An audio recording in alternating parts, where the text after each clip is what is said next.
sobrang nag-enjoy ako dun sa day 1 and day 2 natin. And hopefully today mag-enjoy pa tayo because it's gonna be the last day tomorrow. Kasi yung pang 5th day natin, which is madaling araw, yun yung balik natin ng Manila. Anyways, so today's agenda, pupunta tayo ng Songwat Road, which is one of the oldest place here in Bangkok. And ang makikita doon, more on mga old structures, architectures, and mga cafe.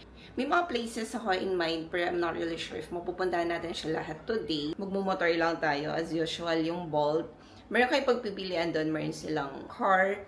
You also have the motor e-bike. E-bike yung sinakyan ko for the past 2 days kasi mas mura siya ng 10 to 15 baht.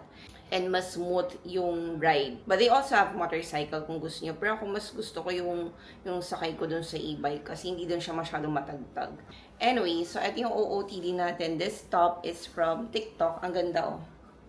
Tapos ito yung pants na binili ko sa December's. Parang siyang slacks na may pagka-wide leg. Tapos I also have it in, nakita niyo to sa day 1 natin. Ito, yung color na yan. Ang ganda. Tapos iniisip ko nga kung babalik ako dun mamaya. Kasi gusto ko sana yung color white niya. Inulit ko yung vlog ko nung day 1. Ang ganda pala nung color white. And this one is only 180 baht. Sobrang mura, garterize. Perfect pang XL or double XL kasi laki ng balakang ko talaga. Anyways, magme-makeup lang ako. And then magbubuk na din tayo ng Bolt. Balikan ko kayo.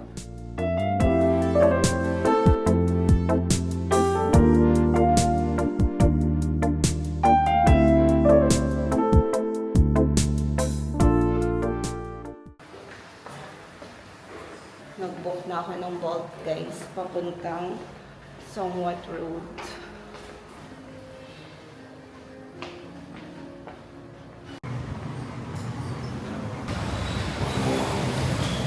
Punta tayo, guys, sa Songwat Road. Nagpapadrop ako sa Songwat Coffee Roasters. Magko-coffee tayo doon. And then early lunch na din kasi it's already 10:53 in the morning. Medyo gutom na din ako. Buti na lang may helmet tayo today kasi yung first 2 days natin walang helmet.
Grabe init. Andito tayo sa may Songwat Road. Yung nadaanan natin kanina, para siyang Divisoria, no? Songwat Coffee Roasters. Ito yung gusto kong puntahan. Kasi na-search ko lang din siya. Super nice.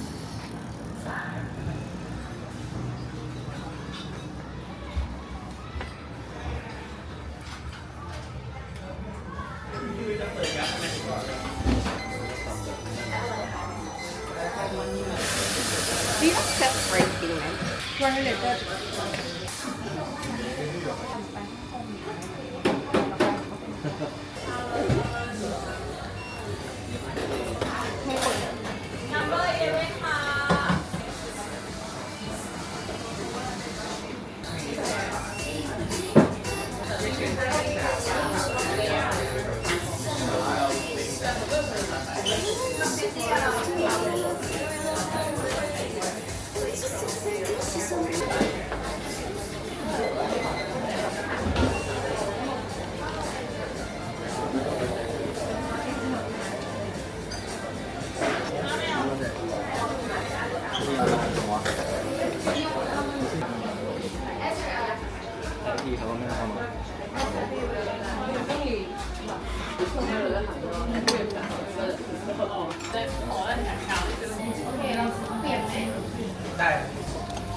Hindi ako sure kung eto na yung Chinatown nila. Pero mukha. Kasi puro Chinese yung sulat. Naghanap ako ng ATM machine. Sobrang mura ng tinda dun sa loob. Yung kaninang dinaanan natin. Yung ATM machine kasi, ayan, ito pala. Buti na lang. Yung ATM machine kasi na nakita ko doon, hindi pala pwede pang foreigner or pang turista. So, dito na lang tayo. Tingnan nyo to guys. Parang dupe nung sa Chanel. Pero ang liit niya. 450 baht. Ang ganda din ng white. Yung red, ang ganda. Parang bet ko. Pero maganda sana kung medyo bigger yung size niya. Diba? Parang Divisoria tong area na to. Pero grabe, ang mura ng mga tinda dito. Pag nagpunta kayo dito, bisitahin niyo yung Songwat Road. Madadaanan nyo na to. Ang cute naman ng mga hair clamp. Nakita ka lang. Mga prutas. Uy, mahal. 140 baht. Ang gaganda pa naman. So, parang almost 200 pesos siya. Almost 200 pesos. Ang cute, no? Ang daya. So, kung sana bumili, pero ang mahal. Parang nilupak. O, masarap.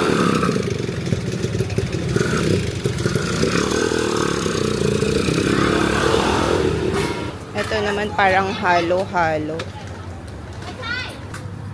Ito para siyang crackers na may honey. Parang ang tamis niya, pero mukhang masarap.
Andito na ako sa hotel and ang dami kong pinamili. Majority dito wala sa listahan, pero kasi green-up ko na din yung opportunity kasi nga ang gaganda ng mga damit dito, tapos sobrang mura lang.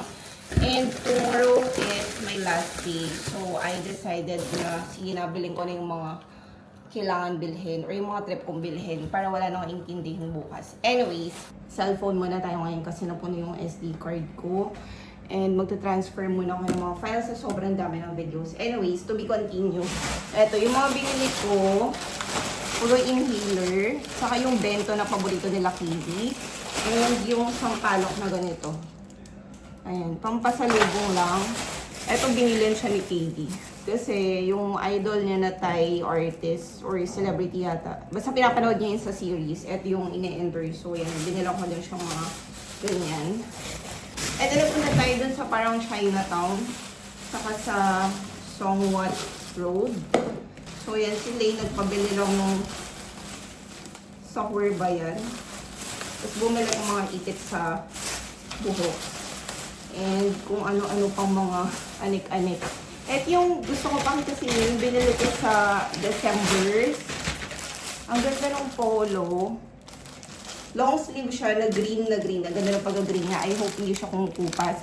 Pag kinonvert, nasa 352 pesos lang to. Tatlo yung binili ko na top. Ayan o. Parang Louis V. This one is 180 baht. Ang ganda, diba? Super nice. And then the last one, color red. Ganyan siya. Na stripes. 200 baht. So, makakabili kayo dito ng tatlong top, tatlong pants na mga ganito for less than 1,000 pesos. Ganun kamura dito. And yung Jenny Moon na parang whitening something or collagen na pinapahid sa skin, ano lang siya, 179 baht. So, parang nasa 300 pesos. Pero binibenta siya dyan sa atin ng 500 to 700 pesos yung isang tub. Anyways, yun lang. Ayusin ko lang yung maleta ko. And then, I'll see you tomorrow. Pagod na pagod talaga ako. It's been a long day. And thank you for watching. I hope you like this video. And don't forget to subscribe and share para na din dun sa mga nagbabalak magpunta dito sa Thailand. Shopping country talaga to, guys. I highly recommend na mag-ipon kayo kung talagang magbubook kayo ng ticket papunta dito. Kasi yung one day nyo, sa dami nyong makikita, parang kayang-kaya nyo maubos yung pera nyo. Parang ganun. Pero syempre, kailangan naka-budget pa din. So ako, green-up ko lang siya kasi may mga natira akong extra baht. And na-compute ko na din naman yung expenses ko. So, ayusin ko na siya sa maleta. Thank you for watching. I'll see you again on the next one. Grabe yung pawis ko, oh. Pero in fairness, ha, ang ganda nung foundation stick ng Bare & Bliss. Yun kasi yung ginamit ko.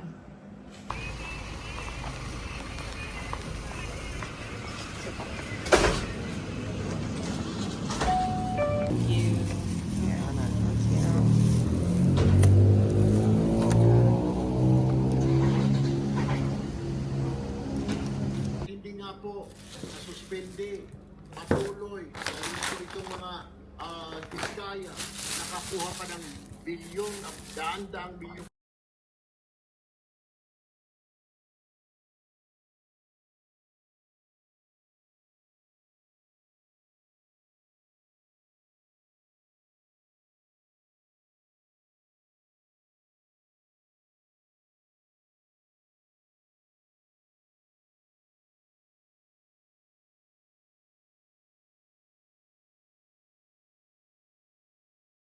Ayan, so nanonood ako ng TBS World. Actually, since check-in ako, ayun lang yung channel na pinapanood ko. Kasi even before, pag nasa ibang bansa ako, yan talaga yung channel na hinahanap ko. Kasi nga, may mga k-drama minsan dyan. Tapos, may mga parang reality show.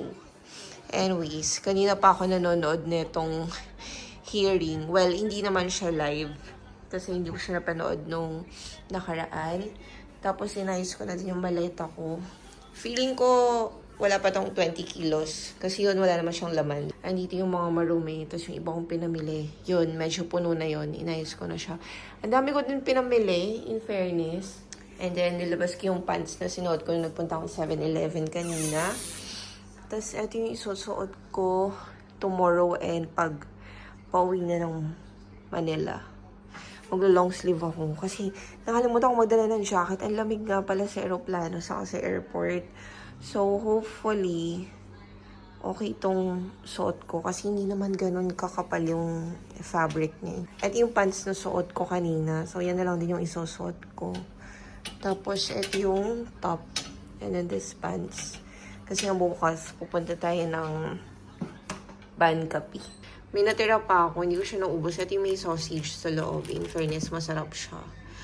Anyway, so mag-edit na ako ng vlogs para pag uwi, wala na akong gagawin.